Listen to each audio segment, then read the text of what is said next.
Muy buenos días a todos nuestros televidentes que siempre están ahí esperando El País al Día, que se transmite por el Nuevo Diario TV. Una semana cargada de informaciones y veo que la población se siente intranquila con una serie de situaciones que se han presentado en el país, Medina. Sí, las actividades, sobre todo de orden social y política, siguen bastante activas. Tenemos una semana bastante cargada, donde una serie de eventos, algunos de gran importancia, que han matizado la semana, tanto a nivel local, a nivel de política. Creo que lo que tiene que ver con el activismo, con la interacción, ¿no?, entre los diversos sectores políticos nacionales, ha sido importante y relevante. Y como hecho principal tenemos un hito histórico, ¿no?, que fue la reunión, por ejemplo, de los expresidentes con el presidente de la República, donde se analizaron aspectos importantes que tienen que ver con la situación de Haití como problema nacional. Para mí eso es importante, Eduardo, que esos pasados presidentes se reúnan con el presidente actual. ¿Qué tú opinas? Muy buenos días, Medina, muy buenos días, Alberti, muy buenos días a esos fieles televidentes que están ahí siempre para escuchar y ver El País al Día. Totalmente de acuerdo, porque en realidad en los países, cuando se producen situaciones que afectan a toda la población, los principales líderes deben reunirse y buscar un consenso para bien de la población, porque en definitiva cada uno de ellos está pensando en el bienestar de su sector que ellos representan. Entonces, si se reúnen entre todos y le buscan algún tipo de solución, es lo más favorable que pueda suceder en una democracia. Además, eso habla de la madurez de la democracia en un país, porque en realidad lo que se anda buscando es el bienestar de la población. Así que nosotros saludamos ese encuentro y esperamos que en lo próximo sigan avanzando. Vamos entonces a hacer ese análisis después de estos comerciales en nuestra introducción.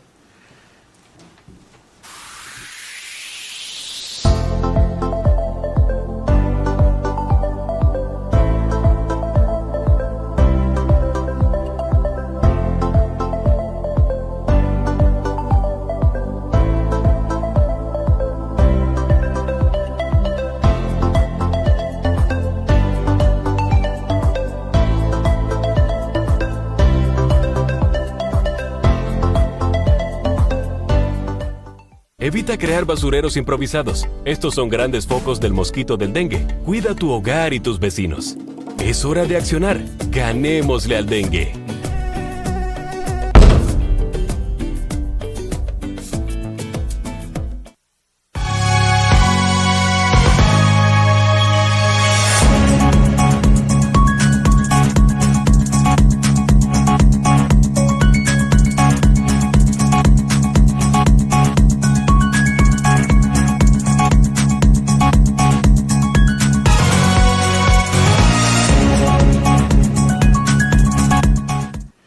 Tú sabes que es importante lo que expresó Eduardo Veras cuando habla de la madurez política en la República Dominicana.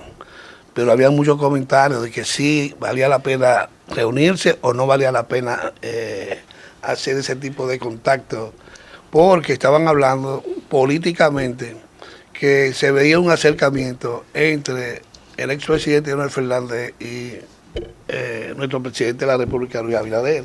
Hubo muchas especulaciones y eso está haciendo un acercamiento estratégico que ya no se sabe realmente si el presidente está apoyando o no uno de los presidenciables. ¿Qué tú opinas, Medina?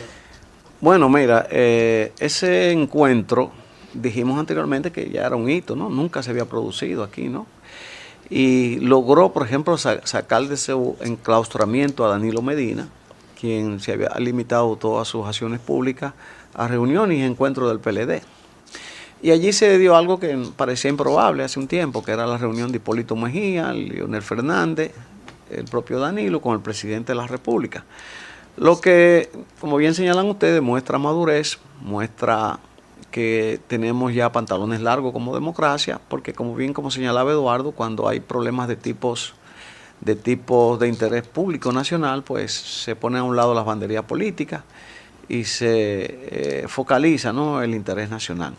Aunque el presidente había establecido que esa primera reunión con los expresidentes era puramente informativa, que se iba a limitar a informar la situación de Haití, y obviamente hubo una reunión antes de la del presidente con los ex, hubo una reunión previa donde se reunieron las autoridades que tienen que ver con la seguridad nacional, como ministro de Fuerzas Armadas, Policía Nacional, Ejército, Migración, etcétera, y esos organismos les rindieron un informe pormenorizado de la situación de Haití, a la que el gobierno dominicano tiene acceso. Inclusive en esa reunión también participó el embajador dominicano en Puerto Príncipe, y luego se dio pues la reunión entre Abinader y los expresidentes, y allí se tomaron, aunque el presidente dijo que no iba a haber ningún tipo de acuerdo que no sea informativo, sí se llegó a algunos consensos que, por ejemplo, yo lo tengo aquí anotado porque ustedes saben que yo estoy en una edad senil, ¿no?, donde la mente...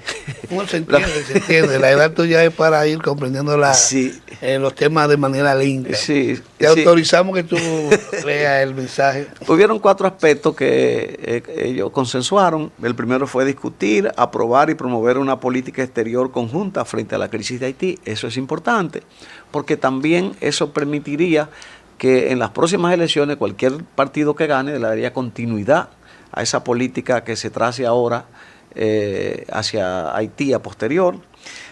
Como segundo punto, tuvieron la conformación de espacios de trabajo conjuntos y bilaterales para una política nacional sobre Haití.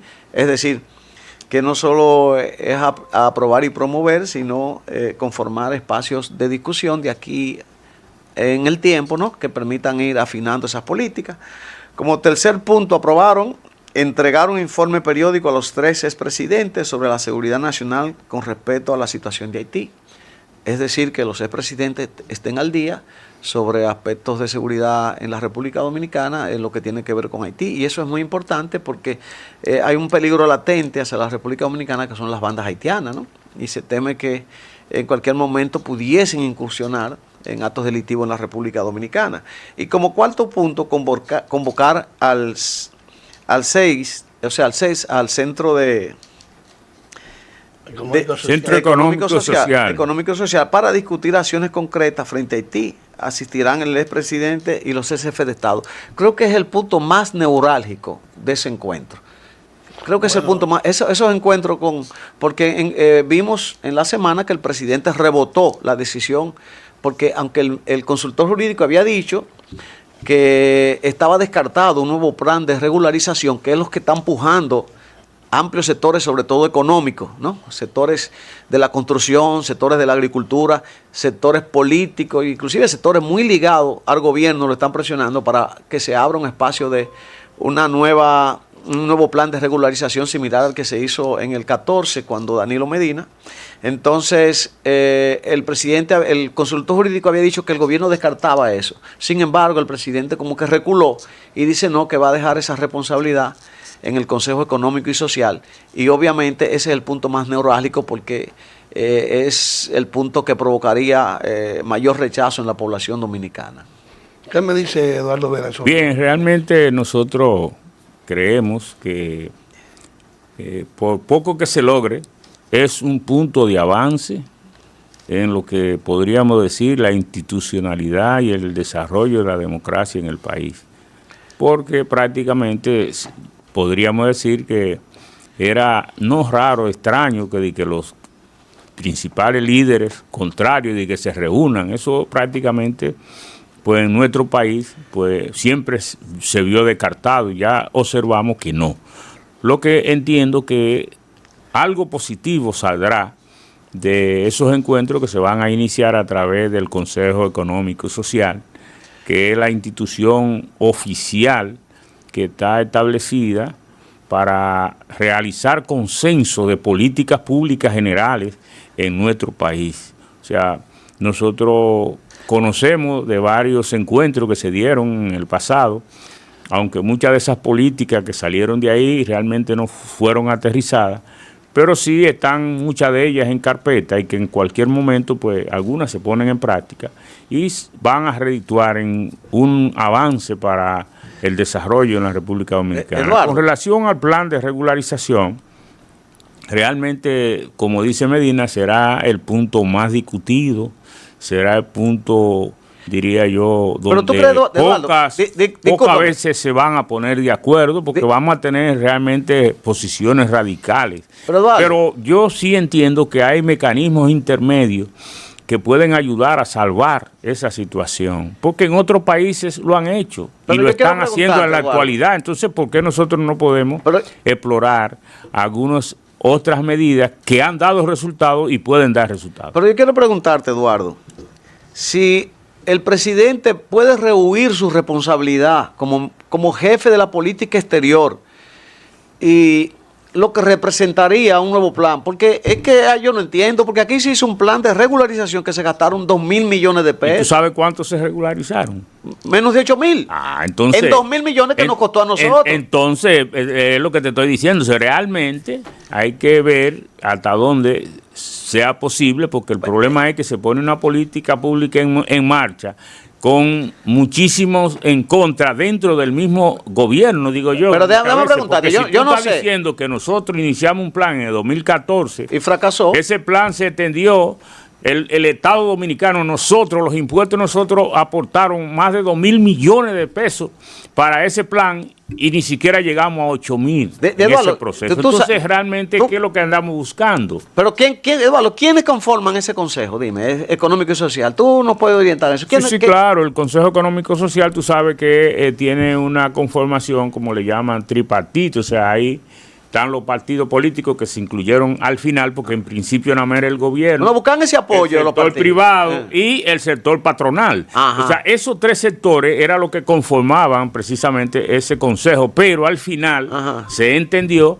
que, quiera ser o no, cualquier acuerdo que se llegue ahí tiene que ir al Congreso. Entonces en el Congreso están los políticos. Entonces ya para tratar de regularizar, entonces ahora han incluido también dentro del Consejo a los políticos, porque en definitiva son los que van a tomar la decisión legal para poder implementar programas y proyectos que vayan en beneficio del país. Bien, tú me llevaste. Tenemos, como quien dice, una mesa con las cuatro patas. Y entonces lo que se ha dicho es que ahora se van a conformar comisiones para trabajar precisamente cuáles serían los proyectos que se ejecutarían para permitir tener diríamos nosotros, un mayor sosiego y ver qué es lo que más conviene, si una regularización o contrato de trabajo a extranjeros en la República Dominicana. Tú lo dijiste de quiénes conforman eso, el sector patronal, el sector empresarial, poderosamente económico, son los que controlan eso. Y eso, ¿qué es lo que buscan y abogan? Esa gente no le interesa patria y nacionalidad, esa gente lo que le interesa son capitales. Entonces el interés patrio eso es secundario. Yo tengo un planteamiento, Eduardo. Miren, es como si yo fuera a regularizar a alguien para que trabaje en la casa de Medina. O sea, yo pago, regularizo esos obreros, hago mi inversión yo soy el del sector X, le contrato a Medina 8.000 personas para regularizarla, para yo mandársela a Medina para que le trabaje en la construcción, en la agricultura.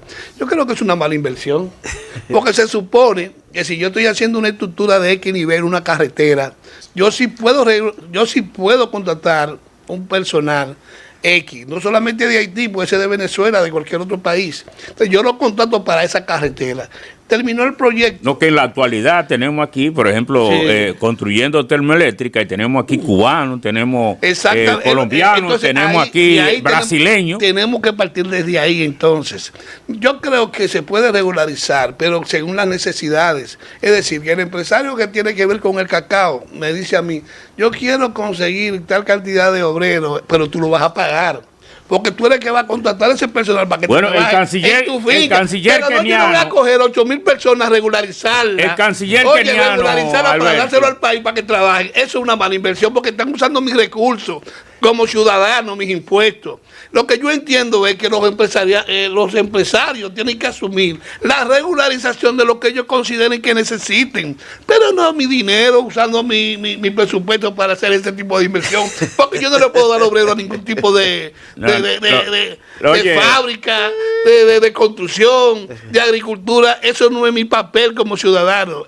Yo como ciudadano lo que necesito es que mis inversiones se hagan en carreteras, en infraestructura, infraestructura que sea importante para la sociedad dominicana, darle la vuelta a la situación de la educación que según las estructuras que se presentó en el último programa es un desastre. Entonces, todo ese tipo de cosas hay que ir corrigiendo con inversiones, contratando personal, pero ya como gobierno está bien, yo regularizo lo que necesito, pero inmediatamente lo contrato y lo regularizo por ese tiempo, yo lo regreso.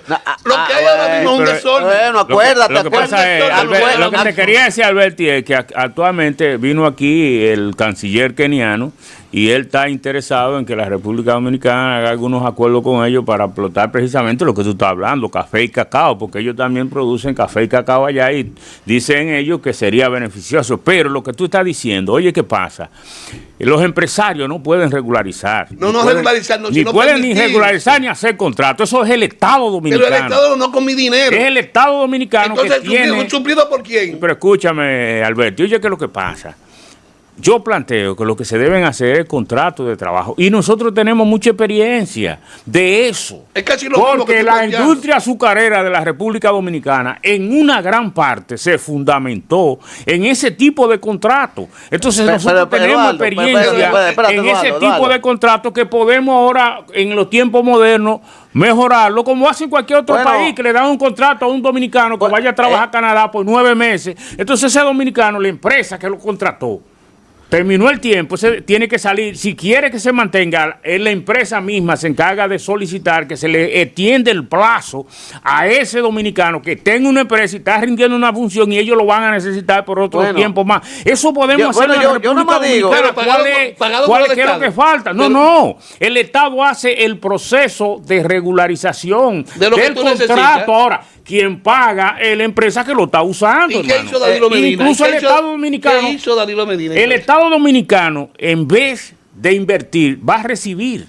¿Qué hizo Danilo Medina? ¿Por qué? Porque entonces los empresarios van a tener que pagar seguridad social, o sea, van a tener que pagar una serie de cosas, porque estamos hablando de un empleado que está trabajando en una empresa.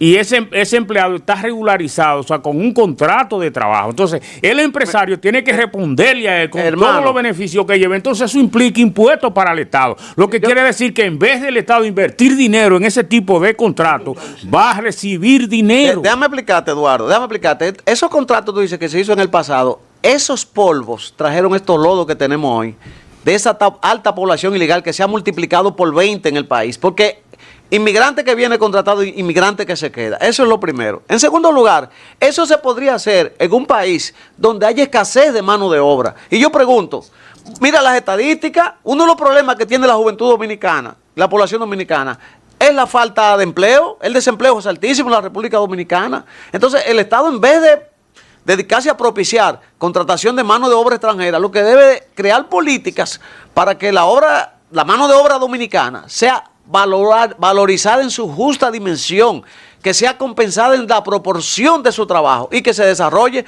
porque, por ejemplo, los dominicanos van a Puerto Rico a trabajar agricultura y van a toda parte a trabajar, esas islas del Caribe está lleno de dominicanos que van a trabajar construcción, pero son bien remuneradas. Entonces, en Estados Unidos tú puedes llevar empleados de fuera, pero tú tienes que hacer, ¿tú sabes cuál es el procedimiento? Yo tengo un amigo que ha llevado personas de aquí a trabajar a Filadelfia, Estados Unidos. Tiene que hacer publicaciones en los periódicos y en medios de comunicación solicitando un personal calificado. Y cuando no aparece el certificado, se le permite contratar un personal extranjero. Pero aquí lleno de jóvenes desempleados y montoconchando y haciendo nada. Una alta población ni que tenemos, que ni estudia ni trabaja. Entonces vamos a importar mano de obra extranjera. Eso es un absurdo. Lo que pasa es que la élite económica que controla el país, lo que quiere es mano de obra barata, cheles. Y como es visto usualmente, no solo se les paga barato, sino que a la hora de pagarle, los chantajean con el asunto de migración, los ponen a dormir en barrancones, en las propias construcciones, en condiciones inhumanas. Y así no trabaja el dominicano. Pero ya ese es un tema que trataremos más adelante. Ya el tiempo se nos agota. ¿Vieron la semanal ayer, no? ¿La vieron, Eduardo? ¿Viste la semanal? Sí, vi parte de la propuesta del presidente. Bueno, pero viste a Guido sobre todo, Guido. Sí, vi parte de la entrevista, o sea, la exposición del hotel también. hay algunos problemas ahí. Sí, yo vi a Guido, pero sobre todo. Hay que un 85% de la pequeña empresa no quieren avanzar en la digitalización de los procesos. Tendremos que ver qué es lo que sucede en el desarrollo entonces de la República Dominicana, porque si realmente esa es la tendencia en el mundo, entonces ¿qué implica eso? Que si nosotros no nos ajustamos a la tendencia del mundo, ¿cómo es que vamos a avanzar? ¿Cómo es que nos vamos a desarrollar? O sea que prácticamente hay que ver qué es lo que está sucediendo entonces en los sectores supuestamente de avance y desarrollo productivo en la República Dominicana. Pero yo no sé dónde fue que Eduardo pudo observar en la semana cuando Guido. Porque yo estoy totalmente de acuerdo con todas las exposiciones de Guido. En lo que planteó con respecto al bloqueo de las señales de las cárceles. En lo que tiene que ver que él no puede inmiscuirse en asuntos que tengan que ver con tribunales. Lo que tiene que ver, eso es lo correcto. ¿Cuándo fue que tú te Bueno, yo no sé si ustedes lo vieron o lo escucharon. Bueno, hay un problema, sí. Planteó que hay un problema con las pequeñas empresas que no quieren ajustarse a la digitalización. Sí, porque lo que pasa es que la digitalización significa transparencia. Entonces, gran parte de la industria, las empresas dominicanas, se han manejado históricamente una parte de ellas con poca transparencia. ¿Cómo va a ser? Sobre todo lo que tiene que ver con el pago de impuestos, con el reconocimiento de derechos y demás, porque gran parte de esas fortunas se han hecho precisamente fundamentada en los trucos, ¿no? Por debajo de la mesa. Y todas esas fortunas pues a veces se resisten a transparentar sus acciones y demás. Pero la brecha digital que habla Guido es algo impostergable, ¿no? Porque en esta época ya no es posible usted ser análogo en una época 100% digital. Eso es un tema que él habló. Inclusive me gustó que se habló de un tema que habíamos abordado mucho aquí, que es la señal de las emisoras haitianas en la frontera. Y se habló de una inversión, inclusive Indotel asumiendo aumentar la capacidad, ¿no?, en los kilowatts de transmisión de esas emisoras, en sus transmisores, de tal manera que no puedan ser opacadas por las señales haitianas. Hubo un periodista que me extrañó su exposición. ¿Cuál es? Que expresó que porque no tiene nada que ver que entre la emisora de Haití a República Dominicana, que eso no tenía lo que pasa es que ese periodista es amigo mío. ¿Cómo va a ser? Sí. Esa exposición pro-haitiana, yo no lo entendí. Yo lo entiendo, se trata de Eli Gerasme, que es de mi pueblo y fue regidor. Es una persona muy querida en Neiva, pero es una persona que... de Neiva, ya yo no entiendo por qué.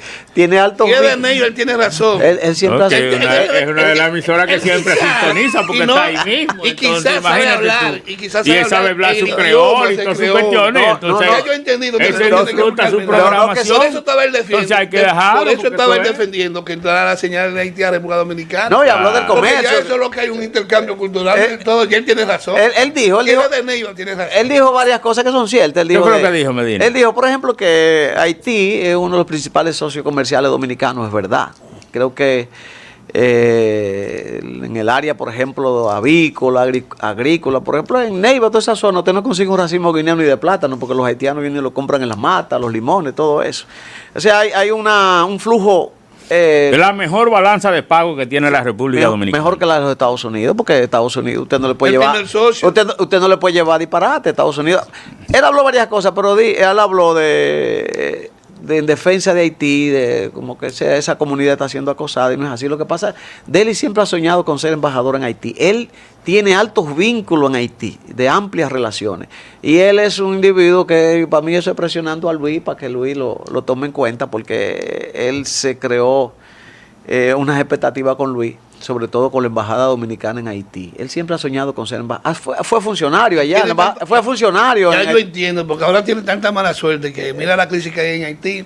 Eso significa que hay que postergar quizá algún decreto que emita el porque ya tenemos un para ser embajador. Aunque muchos de ellos están ahí. Ya yo entiendo la exposición en Malpase, es lo que me dicen. Porque en estos días nombraron a un amigo mío, cónsul, me dice, no, yo estoy de este lado, yo no estoy de este lado. Ya entendí la exposición de él ahí en la semanal de... Sí, que dijo un periódico de los principales periódicos haitianos planteó que gran parte del deterioro de esas relaciones dominicanas con Haití, porque, oiga, yo quiero decir algo y todos lo sabemos, la isla es una indivisible, o sea, nosotros somos siameses con Haití. Esa es una relación que debemos tratar de llevarla en las mejores condiciones posibles y tratar de que Haití logre algún tipo de estabilidad institucional, de que hayan allí interlocutores válidos con quienes se pueda negociar. Porque de profundizarse el caos en Haití, de que las bandas, los grupos sigan anarquizando esa sociedad, eso gravita gravemente en la República Dominicana. Yo estaba mirando un informe de un organismo de las Naciones Unidas que estaba hablando que los grupos de más desplazados internos en el 2024 fueron de Colombia y de Haití. Y te habla de que en Haití el 60% de la población interna ha tenido movilidad o desplazado internamente. Es decir, que la gente ha tenido que mudarse de un pueblo para otro, ha tenido que tomar zonas rurales profundas para lograr la paz, porque el asunto de las guerrillas, los crímenes, los asaltos, las situaciones de invivibilidad interna que hay en Haití es gravísima.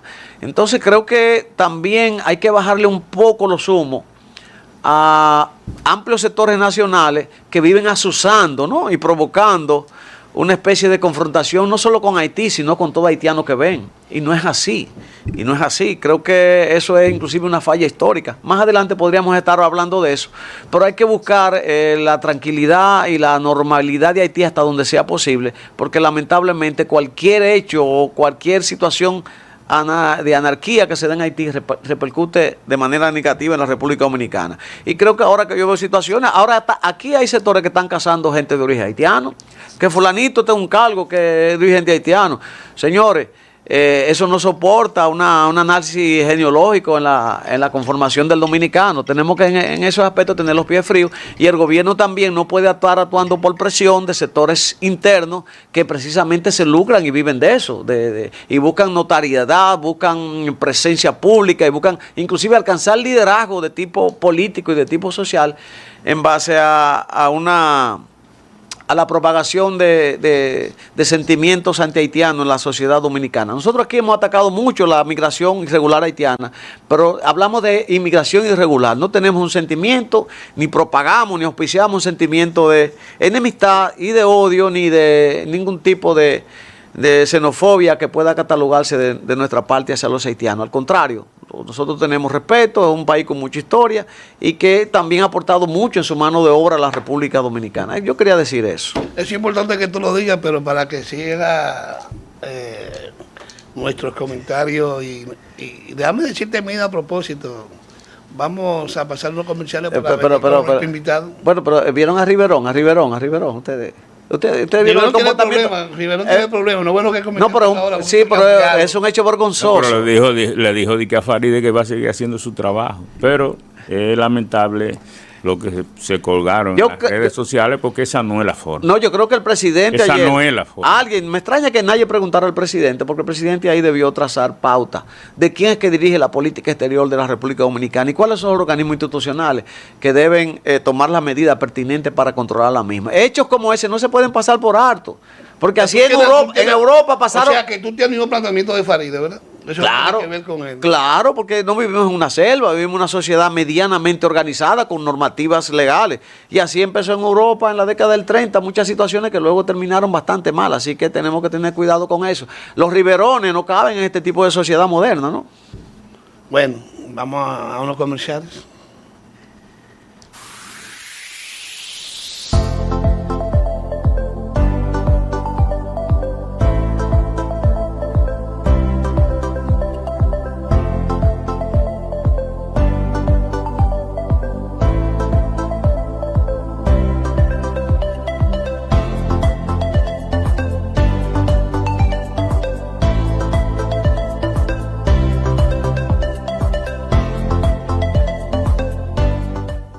Evita crear basureros improvisados. Estos son grandes focos del mosquito del dengue. Cuida tu hogar y tus vecinos. Es hora de accionar. Ganémosle al dengue.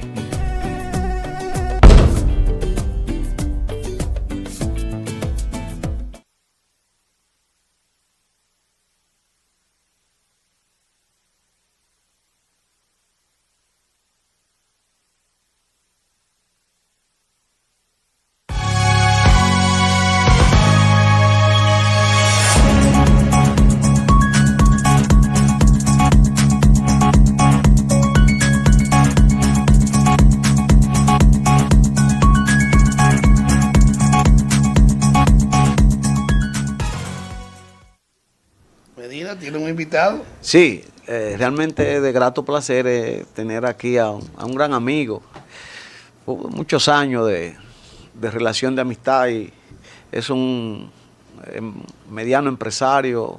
Creo que ya llega a alto empresario. Sí, yo creo que se ve que tiene buena posición. Sí, es uno de los pioneros en las artes gráficas, en la zona colonial sobre todo, que es la cuna de las artes gráficas en el país. Pero por sobre todo también es un activista social, es político, es un hombre preocupado por su comunidad. Y no sé, de gran placer tener aquí a Leonel Ruiz, quien forma parte de una prestigiosa familia que se ha desarrollado en diversas áreas en la sociedad dominicana. Bienvenido, don Leonel. No, gracias a ustedes por invitarme a su programa para poder expresarme aquí de las cosas en las que yo creo, en las cosas que hay que cambiar en este país, un tema importante que vamos a tratar el día de hoy. Leonel, quisiéramos empezar porque nos conocemos en el trabajo diario, en el desarrollo de nuestras actividades, que muchas son comunes, pero usted también se desarrolla en muchas y diversas áreas de tipo social. Y quisiéramos que usted nos haga una pequeña síntesis de su papel como gestor social, como activista, como empresario y sobre todo como hombre preocupado por el país. Bueno, yo puedo decir, y no debo decirlo porque yo no me gusta hablar de las cosas que yo hago a nivel social, porque es un tema muy delicado, el tema de las adicciones.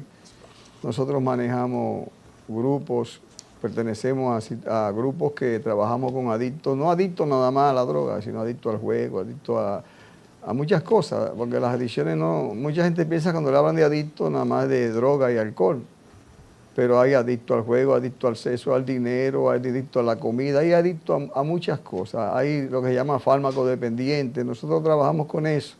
Tenemos unos grupos que son gratuitos, que son ambulatorios, no son de internamiento, pero sí nos da muchos resultados. Tenemos mucha gente que ha logrado superar esa situación, que es una condición de salud mental que a veces aquí tenemos mucho tiempo, ha mejorado un poco, pero yo recuerdo en los años 80 que un adicto era considerado un delincuente común y era llevado a una cárcel por una porción de droga que le encontraran arriba, que era tal vez para consumirla, iba a dar a una cárcel y entonces ahí se convertía en delincuente. Y ya no se está manejando así, pero todavía hay sectores de la justicia que no entienden, no ven eso como un problema de salud mental. Y hay que concientizar a los fiscales, a los jueces, de que una persona que cae con una cantidad de droga que es para consumo, es una persona que necesita ayuda. Y, bueno, no necesita una cárcel común, porque no va a hacer nada en una cárcel común. Bueno, usted ha tocado un tema importante y que a mí me preocupa mucho, porque el país está lleno de gente, como bien usted señala, no solo con adicciones a narcóticos, ¿no? Sino que una sociedad, por ejemplo, consume mucho alcohol, la ludopatía, que es los juegos. Ahora hay una nueva tendencia también de la adicción, el adicto digital, gente que vive en 24 horas y que tienen adicción por un objeto electrónico, ¿no? Entonces, partiendo de esa realidad de lo que tiene que ver con las adicciones y la ley 5088 que usted señala, que es una ley que yo entiendo que debe ser modificada, porque como bien usted acota, es una ley que penaliza con cárcel inclusive, gente por adicciones leves y sencillas. Y usted habla de los jueces, pero lo que pasa es que los jueces no tienen sentimientos, los jueces son puramente técnicos. Entonces, ¿usted no cree, por ejemplo, que esa ley debe ser modificada de tal manera de que se trate al adicto como lo que es un adicto? Y obviamente manteniendo las sanciones propias donde entra ya en lo que es el tráfico de... Bueno, esa ley cuando se implementó aquí, creo que fue en los años 90. 88, en el 88. Por ese lado por ahí, sí. Sí, cerca del 90. ¿Y qué pasa? Que aquí habían autoridades norteamericanas que dijeron, pero ustedes se están volviendo locos cuando vieron la ley. Porque es que aquí se consideraba al adicto como un delincuente, es decir, y se le daba un tratamiento, y por ejemplo Severino, que es un juez muy famoso de esos tiempos, hasta canciones le hicieron, que yo he visto expedientes de Severino era que se llamaba. Sí. Severino. Con 700 miligramos, 5 años a la victoria. Y a la gente oye 700 miligramos y no entiende lo que es 700 miligramos. 700 miligramos es un granito de habichuela roja. Eso es 700 miligramos. Pero cuando tú oyes el número 700 miligramos, tú crees que te están hablando de medio kilo. Porque aquí hay mucha gente que administra justicia y ni siquiera sabe lo que está haciendo. Es decir, 1 gramo es dividido en 1000 miligramos, 700 miligramos es menos de 1 gramo, 3/4 parte. Pero entonces cuando tú oyes los números y tú ves los expedientes, digo, pero ¿qué es esto, Dios mío? Eso ha mejorado, ya eso no está así, ya los fiscales tienen más conciencia, aunque todavía algunos todavía están en el 90. Todavía no ha llegado a entender que eso es un problema de salud mental. Por ejemplo, Hogar Crea, vamos a hablar de Hogar Crea. Hogar Crea tiene un problema. ¿Cuál es el problema de Hogar Crea? Yo he llevado gente a Hogar Crea, me dicen, él tiene que tener el deseo de dejar de consumir para nosotros recibirlo. Es decir, si la persona no, por su enfermedad no tiene aceptación de su condición, ellos no lo reciben. Entonces yo creo que el Estado tiene que crear programas para crearle el deseo de dejar de consumir a esa persona internándolo en un instituto que dirige el Estado. Porque el Estado se ha hecho loco con esto. El Estado no tiene un solo centro de recuperación. El Estado no tiene una política clara sobre ese tema.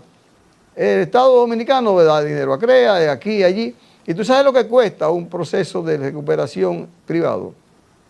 Hay instituciones que te piden casi 2 millones de pesos. A ver si el tipo para o la muchacha para. Y si no para, usted perdió su dinero. Te dan reingreso, te integran de nuevo, si abandona el programa. Pero no hay garantía. Y tú tienes que, imagínate un pobre que tú le hables de un programa que haya de 800,000, de 1000 y pico, de 1 millón y pico. ¿Para dónde va? No va para ningún sitio. Es decir, el Estado tiene que asumir su responsabilidad. El Estado, no me refiero al gobierno, porque aquí todos lo politizan y es el Estado. Cuando me refiero al Estado es el gobierno que esté, sea este, el que viene o el que tuvo. Todos tienen responsabilidad y todos tienen que entender que esto es un problema de salud mental y que cada día es peor. Pero los vemos en las calles levantando los zafacones en chancleta con un calipso verde y otro rosado con un pincho agarrado abajo, desboronándose en las calles y nadie dice nada. Es decir, vamos a llegar, aquí no ha llegado el fentanilo, ojalá y nunca llegue, porque eso está destruyendo la sociedad norteamericana. Señor Ruiz, o sea, usted está diciendo que el Departamento de Higiene Mental, porque tengo entendido que ese Departamento de Salud Pública debe ser el que trace esa política, porque se supone que es el área oficial donde se trabaja esa política de los que llegan allá con esa situación. Entonces, ese departamento en realidad no tiene una política, diríamos nosotros, en el país para tratar de reducir esa población que tiene esas situaciones. No, oye, el Consejo Nacional de Drogas, que es la que maneja esa política, usted lo revisa y todo el mundo lo dice, los bienes incautados andan queridas manejando los vehículos y los que dirigen esa vaina lo que hacen es beneficiarse económicamente y reparten boronitas.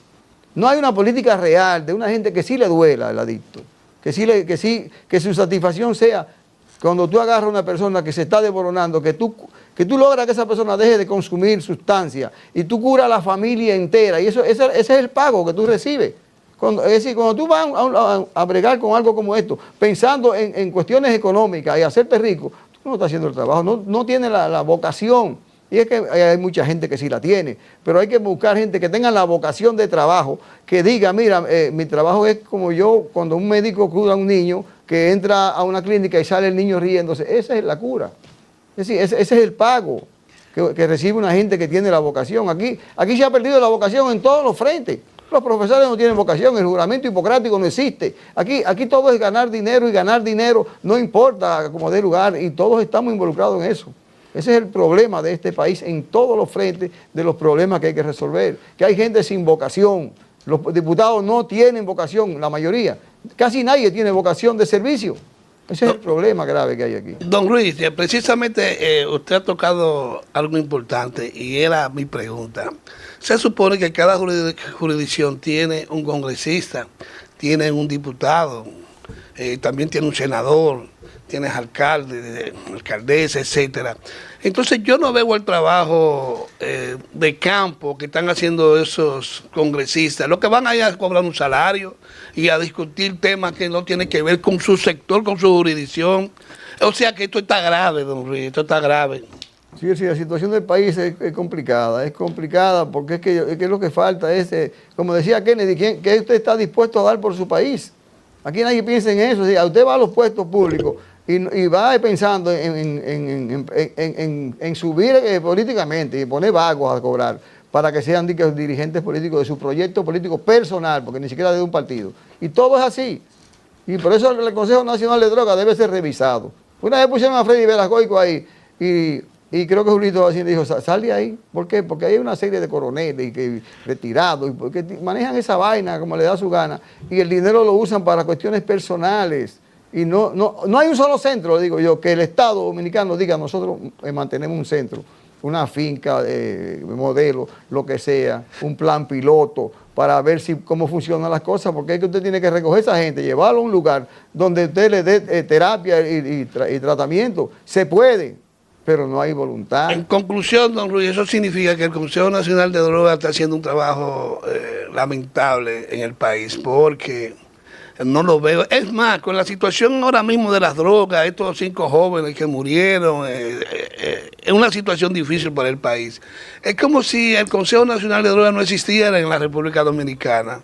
Habría que ver qué le llevan ellos al presidente de la República como informe de qué está haciendo ese departamento, porque no se ve en la calle, no se ve en programa, no visitan barrios marginados. Yo recuerdo a propósito, don Luis, que en los sectores donde yo tuve mi crecimiento como joven, había una asociación de grupos culturales y deportivos, donde había intercambio de jóvenes, habían teatro, poesía coreada, había una integración de los jóvenes en asuntos culturales. Ya todo eso aparentemente desapareció. Es lamentable que eso haya ocurrido.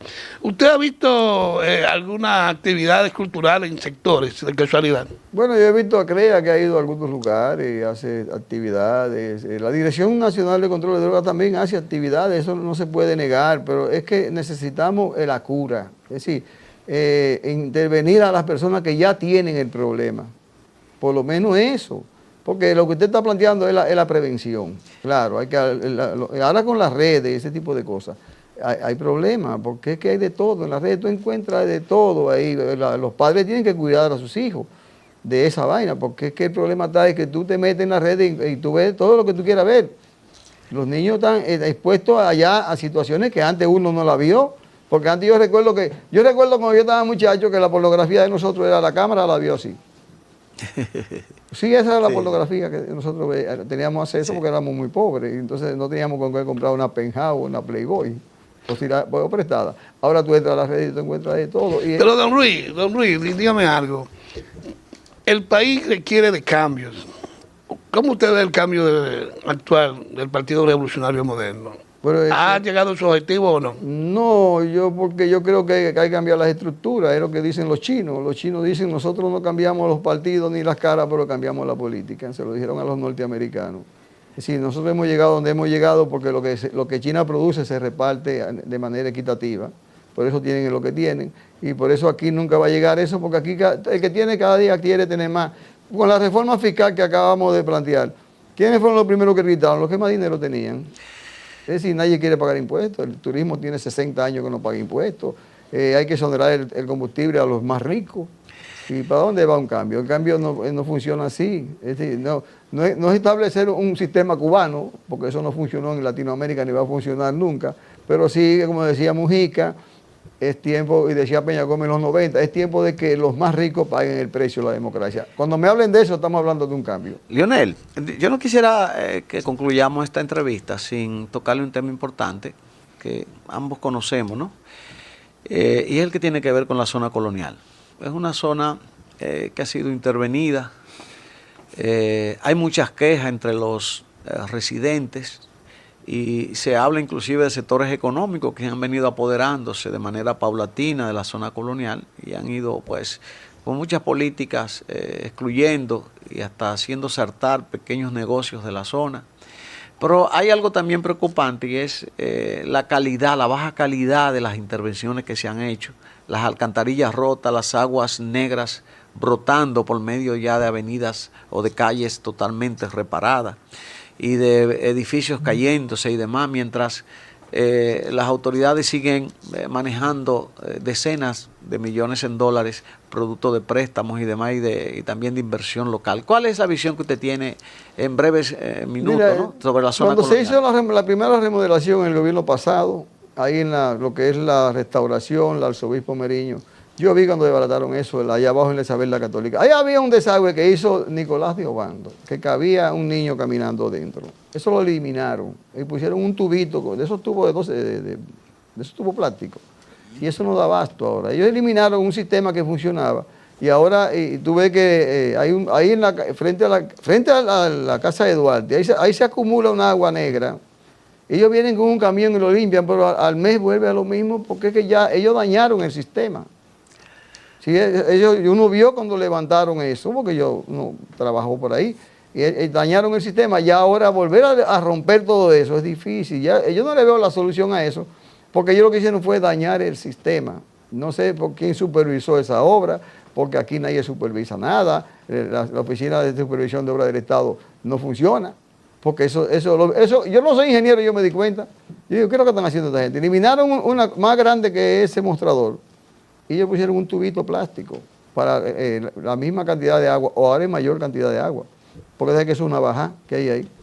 Y eso yo no le veo la solución. Eso tiene un problema grave. Ahí en la Católica con restauración, ahí esa alcantarilla levanta el agua arriba. Ya no lo está haciendo porque lo limpiaron hace como 15 días.